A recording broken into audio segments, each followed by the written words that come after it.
الحمد لله رب العالمين والصلاة والسلام على رسوله الكريم أما بعد فأعوذ بالله من الشيطان الرجيم بسم الله الرحمن الرحيم قال الله تعالى اقرأ باسم ربك الذي خلق صدق الله العظيم.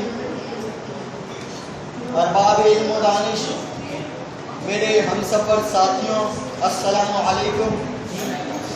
میرے بھائیوں اور دوستوں، استاد ایک ایسی ہستی ہے جس کے بارے میں حضرت علی نے فرمایا کہ جس سے تم ایک نکتہ بھی سیکھو اس کی دل سے عزت کرو.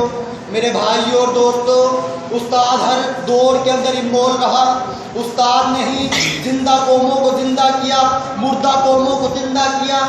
ایک آنے والے پاکستان کے لیے ایک اچھے مہمانان ترتیب دیے، ایک اچھے مہمانان پیدا کیے، ایسے لوگ پیدا کیے جو پاکستان کے لیے، اسلام کے لیے کٹ مرنے کے لیے تیار ہوئے. یہ سب کچھ ایک استاد نے کیا. میرے بھائیوں دوستوں، استاد کی میں آپ کے سامنے کیا تعریف کروں، استاد کی میں آپ کے سامنے کیا فضیلت بیان کروں. استاد کو تو حضور صلی اللہ علیہ وسلم نے فرمایا استاد تو ماں باپ کا درجہ رکھتا ہے. میرے بھائیوں اور دوستوں، حضرت علی کا وہ واقعہ بھی آپ کو پتا ہوگا. حضرت علی بازار میں بیٹھے ہوئے تھے، ایک شخص سامنے سے گزرتا ہے. حضرت علی کھڑے ہو جاتے ہیں اور جیسے ہی وہ آدمی جاتا ہے تو حضرت علی بیٹھ جاتے ہیں.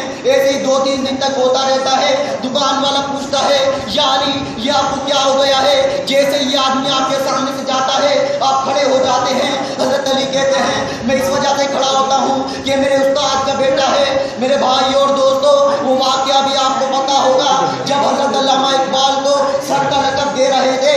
انگریز علامہ اقبال کو سر کے لقب سے سر کا خطاب دینا چاہ رہے تھے تو علامہ اقبال نے یہ کہہ کر انہوں کو انکار کر دیا کہ پہلے میرے استاد مولوی میر حسن کو شمس العلماء کا لقب دیا جائے ورنہ میں یہ لقب قبول نہ کروں گا.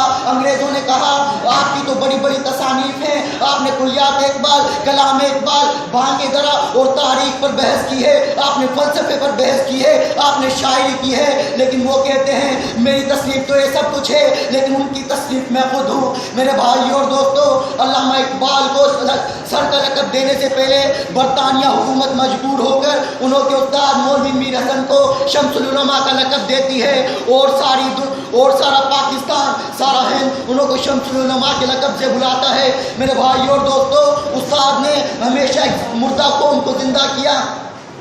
استاد نے آنے والوں کو ایک اچھا معمار بنایا، ایک اچھا مسلمان بنایا. اور استاد کی یہی خواہش ہوتی ہے کہ میں اپنے شاگرد کو اونچے سے اونچے مقام پر دیکھوں، میں اپنے شاگرد کو ایک اچھا اور ایک بہترین انسان دیکھوں، میں اپنے شاگرد کو ایک صالح انسان دیکھوں، میں اپنے شاگرد کے نظریات، تجربات، مشاہدات اور مذاکرات کو سب کو ایک اچھے طریقے سے ان کی تعمیر کروں، انہوں کو ایک اچھا آئیڈیل بناؤں اور انہوں کو ایک اچھا نصب العین دوں.